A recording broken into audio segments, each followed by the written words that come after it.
they want to.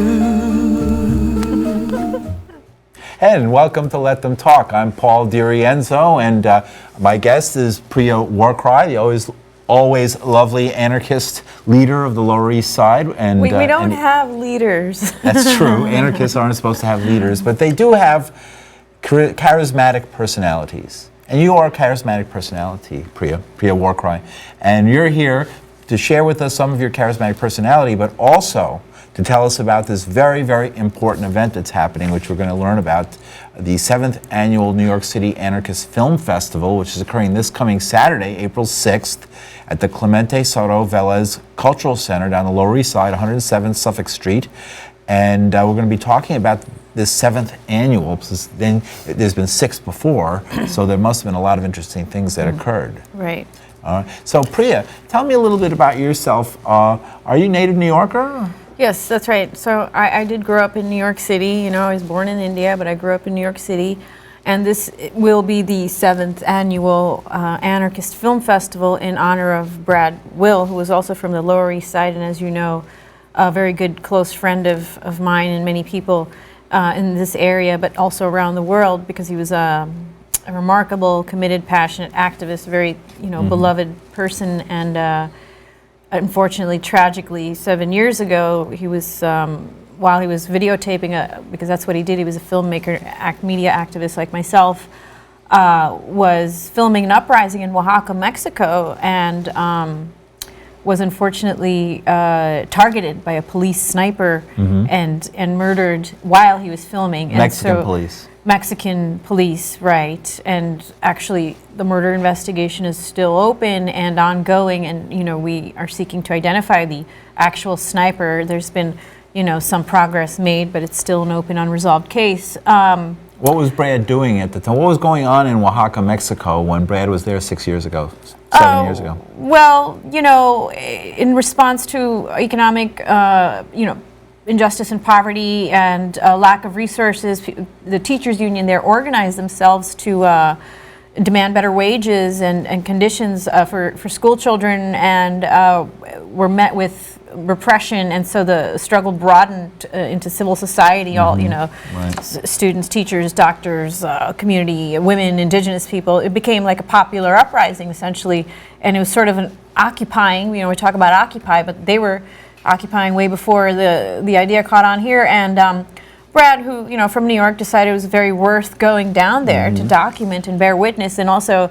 bring back footage to give visibility to this struggle, which is really what the Anarchist Film Festival is also trying to do, is give visibility and voice to people who are traditionally voiceless or not reported in the mainstream media, or various forms of courage and resistance and uprisings from around the world that we think it's important to understand, and also what's happening in this country in terms of resistance, but also repression, like police brutality. Like Brad was a victim of police brutality, but unfortunately that's an issue which, with Kamani Gray recently, but it's an ongoing problem in many cities in the United States. In the United States, it's also correct. Happening in Mexico and other places around the world. It's an international problem. And absolutely. And as you used, what you said, why Brad went down there, not to become a victim, but like to bear witness. And I always say with the video camera, he was filming, right? That's correct. His last act wasn't just to die, but to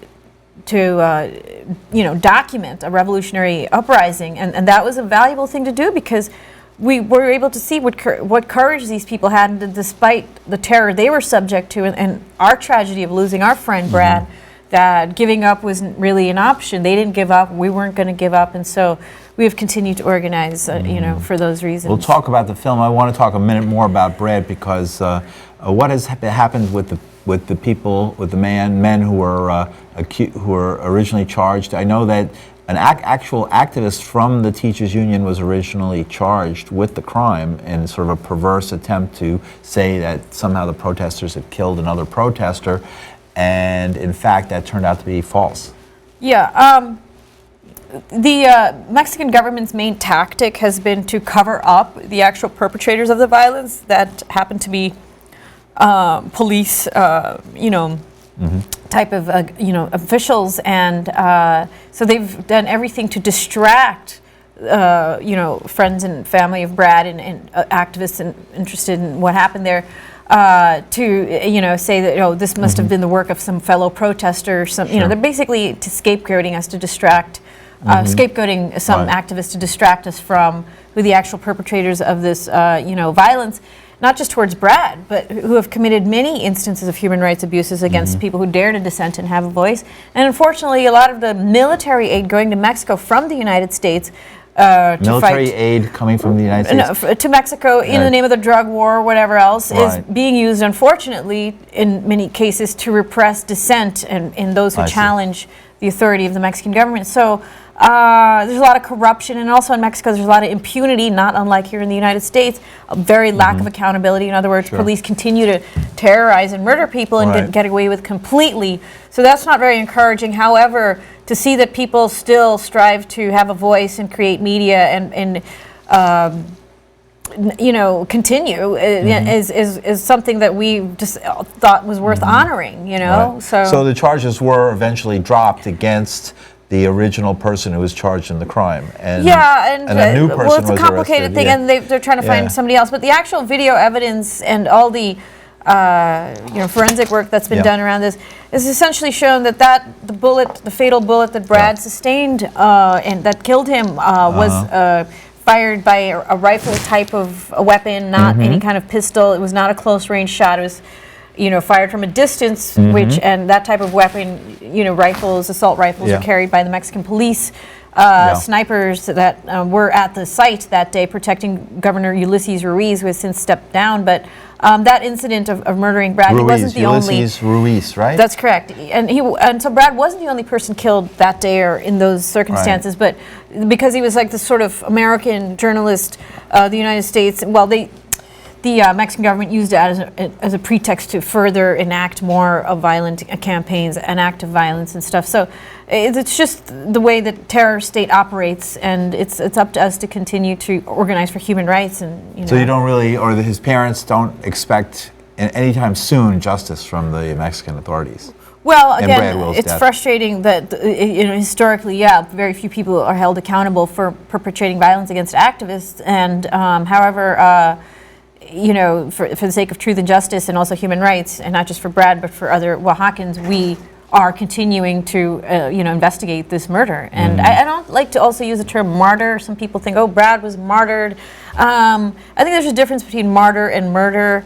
Murder is this intentional act of censorship or just intimidation that's perpetrated against the defenseless. Brad wasn't going down there to get himself shot. He wasn't going down there to take unnecessary risks. He was going down there because he thought the struggle needed to be documented and shared and supported. So that was an act of solidarity, not some thoughtless, I'm just here for a crazy adventure type thing. No, it was like these people are fighting for something really worth supporting. Right. And so and it's not unusual to not assume that one person with a camera would, in broad daylight in front of hundreds of people, would be executed in cold blood. Well, that's what made him a target. Is that he was holding a camera. That's interesting. Now, and he was shot while filming, while holding a camera. And that is actually some of the best evidence in the case, is because he actually filmed the originating point of the fatal bullet, which was about 2 or 3 blocks away, quite a bit of distance. It couldn't have been accomplished without a scope on a rifle. It's a kind of sophisticated weapon that usually the military, paramilitary types have. So, it's really horrible that, there's many forms of censorship, corporate censorship, but this is a direct form of murderous censorship. In other words, the truth is so important that some people will kill other people just to prevent it from being told, so.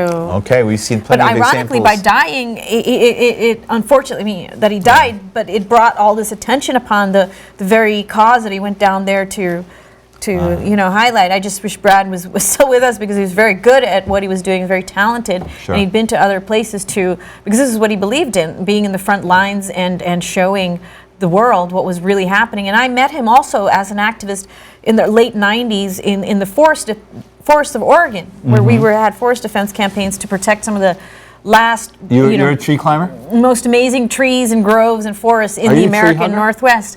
Yes, I am a tree hugger, proud tree hugger. I always say I'd rather hug a tree than a jerk.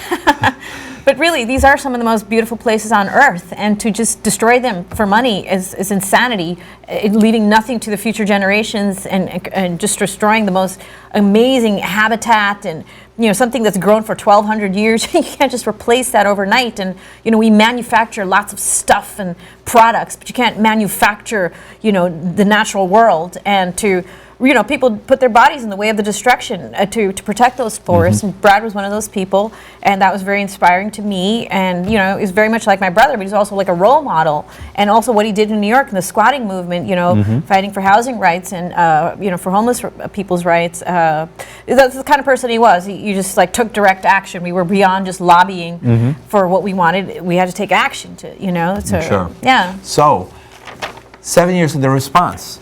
The Anarchist Film Festival, which tell us about it. When's it happening, and where is it happening, and what should we expect? So it's this is the coming right response, up. really, a direct response to Brad Will's murder in yeah, Mexico. I wonder. I don't know if there would be an Anarchist Film Festival. Well, if Brad hadn't been killed, I don't know, because really it was born out of the tragic circumstances of having to do something to remember our friend and the uprising that he was trying to document. Well, the footage is the only thing that survived, and that's all we had left after we lost Brad. And the footage was such an incredible testament that we started the first film festival showing that footage and talking about this uprising and resistance.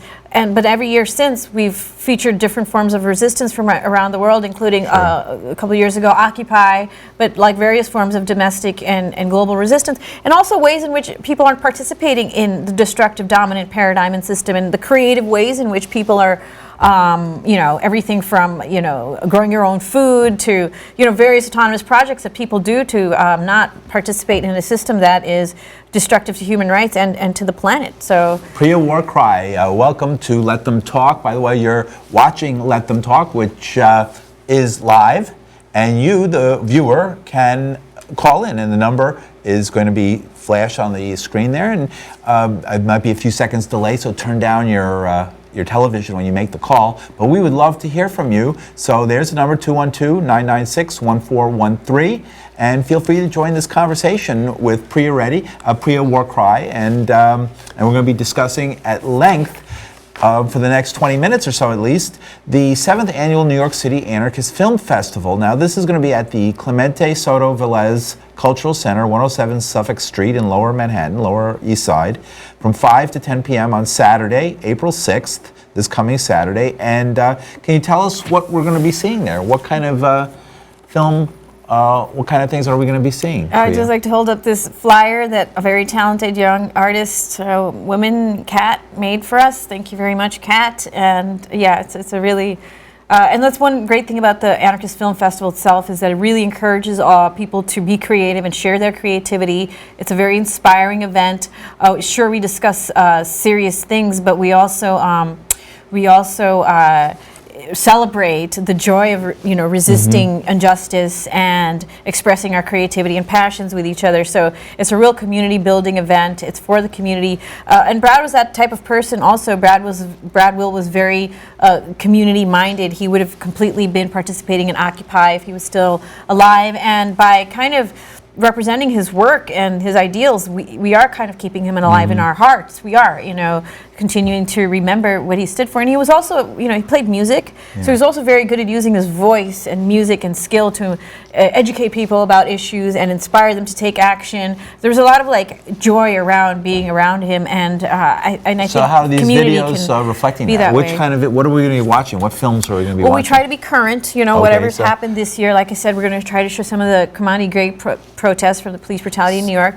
But there's been video footage from Kamani Gray. That's great that you're doing that, and it's unfortunate that again we've had another incident of police violence. And do you see a connection? Is there a reason that you're running the Kamani Gray protest footage at this commemorative? Are you making a connection between the two tragedies? Well, I mean, I wish. Yes, it's unfortunate that these tragedies continue to occur, and that seems to be the point. Is that there seems to be a mentality of we can kill defenseless people and get away with it, and there's no legal repercussions, Sure. and that's a common theme. And So resistance and also identifying where the main sources of violence are in our society, whether it's from the state or corporations or the war machine, is very, very important. And that's also what the film festival is trying to do, is like, what's destroying our environment? Where's the threat to our health coming from?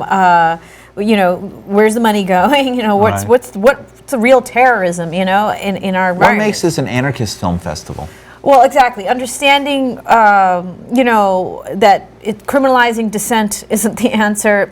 It's developing dissent into a real viable resistance movement. I mean, there's forces to be resisted, not just like Wall Street, but like, industrial capitalist civilization is taking a real toll on the ecology of the planet, but also on people's lives. The exploitation,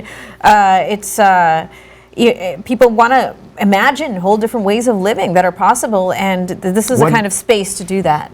What is anarchism? I mean, how would you define it? Or well, is it anarchism definable? has a history.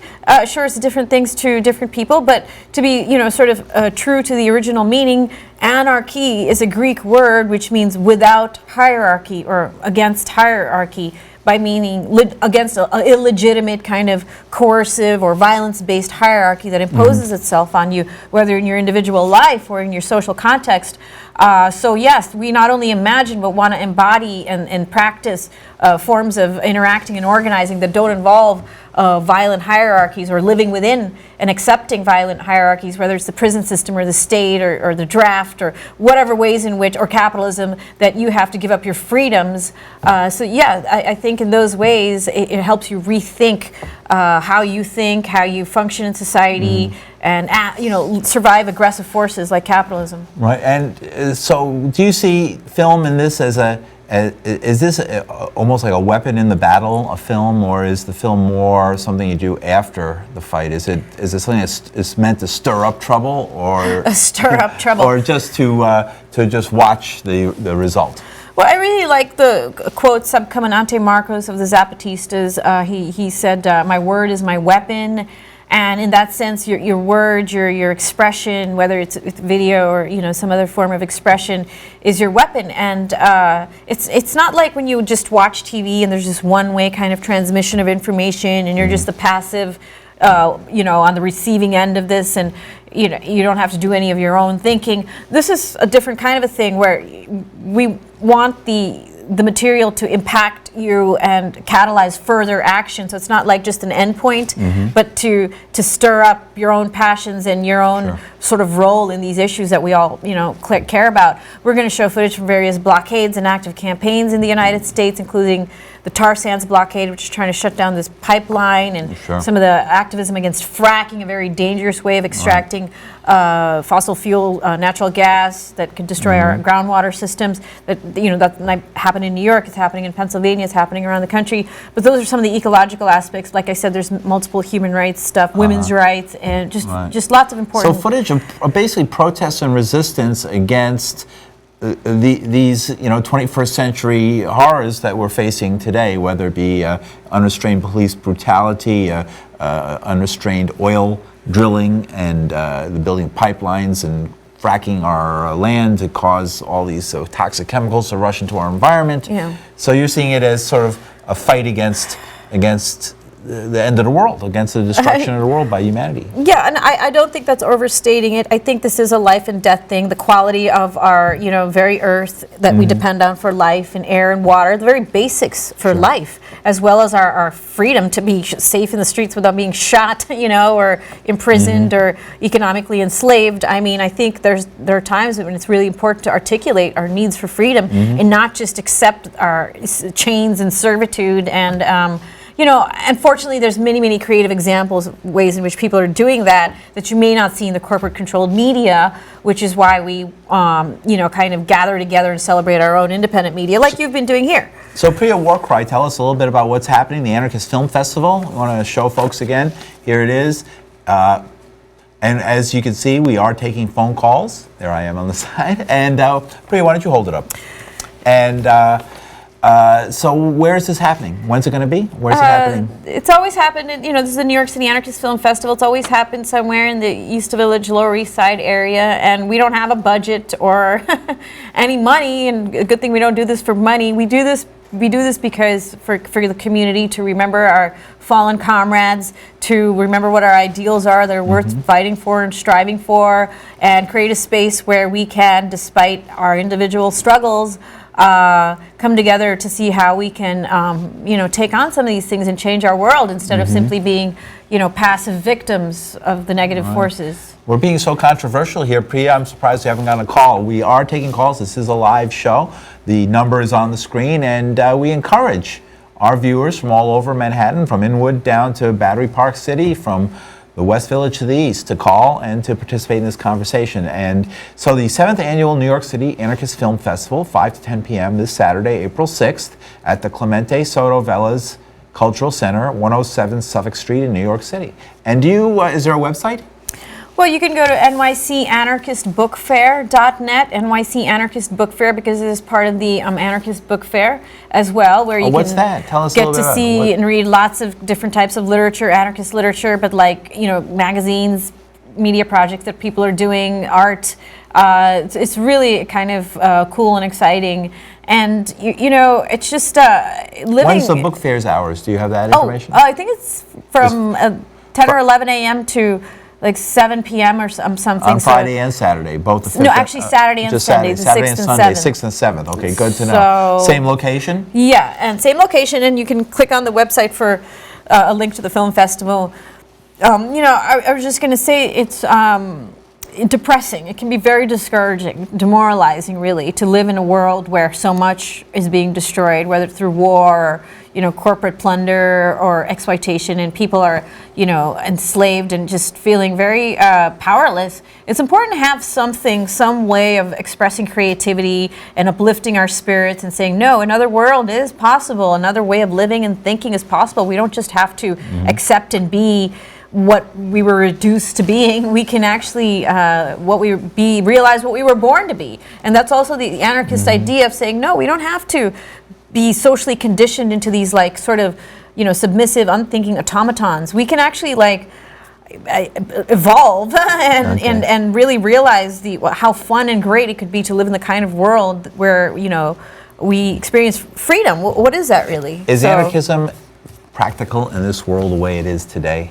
People have asked, is it utopian? Is it just a pipe dream? What is anarchy? The thing is, if you look at actual examples of how humans have survived, there have been lots of, whether it's tribal or cooperative, different ways that people have lived in interdependent ways where they value each other instead of just trying to dominate and exploit each other. It makes for a completely different kind of environment and possibilities to conceive of living in ways where there's an absence of fear and there's greater trust, and I don't think it's a pipe dream. We've all lived through certain things here, like 911 or various Katrina or something, where you see that in the wake of a disaster, even without authority, people immediately, intuitively know how to take care of each other and respond in ways that are life-affirming and don't necessarily need to forced or coerced into doing the right thing. It's an innate quality that people have. It's unfortunate that it takes some tragic circumstance to bring it out, but we're saying that people carry this within them and are capable of organizing based on that. Right. I wish we could be 100% positive, but obviously there's resistance. There's resistance in the progressive movement in the left to the type of philosophy you're talking about. I think there's maybe hierarchical leftist type organizations, but they're also non-hierarchical. When you say left, I mean, I would like to try to move beyond right and left, or even the label anarchist dogma, and ask, what does human liberation, what does equality really mean? What is a safe planet where you don't have to worry about GMOs and pollution and cancer? I mean, well, what does freedom really mean to us, Are we going to be able to coexist and not nuke ourselves? I mean, I just think, we as anarchists like to identify the real terrorism and what's required as a real response. And it may not just be carrying a sign and writing to Congress. It may be taking forms of direct action that actively oppose the threats to life on this planet. That's what sets anarchists apart, is the real link to the willingness to take action, I think, in part, but also to not really compromise and adapt to the state, but rather really challenge as Henry David Thoreau said, the roots of evil, not just the branches on the tree, but the actual roots. And that is the definition of radical, is going to the roots of the problem. These films that you'll be showing do reflect that. I mean, last year you had videos or films from Spain. I thought it was there was protests. Spain, Greece, yes, you Greece, know, Europe, all the major protests that were Latin happening. America, Yeah. Mexico, United States. Anything from Cyprus or from Europe this year, or anything from Egypt? Any of those? There's well, you know, with the austerity cuts, and also, you know, yes, there's a lot of anger and resistance to that in and Europe. therefore, film for the Anarchist Film Festival. Well, there's, you know, a lot of some of it's on YouTube. So, but it's a matter of like really gathering the best stuff. And also here in the United States, we're facing austerity cuts and the way they're raising the MTA fare, the train fare, just, you know, gouging the public. But there's many ways in which the public is asked to make a sacrifice because they spent all the money on wars or Wall Street or whatever. So there's a lot of inequality right here that people are You don't seeking have to. You don't have to go overseas to find that. You don't have to. No, we have a battle right in our own backyard. But it's nice to have a sense of global solidarity. Like, look, there's people in all corners of the planet. Well, what's anarchist take on the Occupy similar movement? struggle. Is it really? It wasn't really an anarchist movement deep down, but I don't know. There's a lot of ways in which Occupy materialized itself, manifested itself that could be described as anarchistic, meaning like it was very horizontal, non-hierarchical kind of grassroots structure where everyone's voice was included and valued. Those are anarchist principles. Do they think of themselves as anarchists? Maybe not, but like I'm sure it's been said some of them came to Occupy as Democrats and after a good police beating turned into anarchists. I mean, I think maybe some truth to that. There's certainly enough police repression. And a lot of those, NYPD received a lot of money from the banks, JP Morgan, that's been proven millions and millions of dollars to repress Occupy Wall Street because of, I guess, they didn't like the fact that the public was finally finding its voice and calling attention to the criminal activity on Wall Street. You know, and then what happened? Where goes Occupy? Last minute, I know it's dumping a lot, and you know, where do you think Occupy goes from here?